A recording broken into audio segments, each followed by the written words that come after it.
শেৱালি কোমল, শেৱালি কোমল তোমাৰ চাৱনি, মৃদু মাতে পৰাণ জোৰাই। তোমাৰ সজত কি যে মোহিনী, দুচকুৰ টোপনি হেৰাই। আশাৰ বিৰিষত কুঁহিপাত মেলে, সপোন সেউজীয়া হল।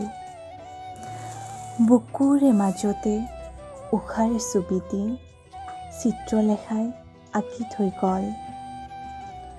উকা এখিলা বগা কাগজত ৰামধেনুৱে ৰহণ চৰাই। শীতল জোনাকীৰ মৰমী পৰশে অজান পুলক জগায়।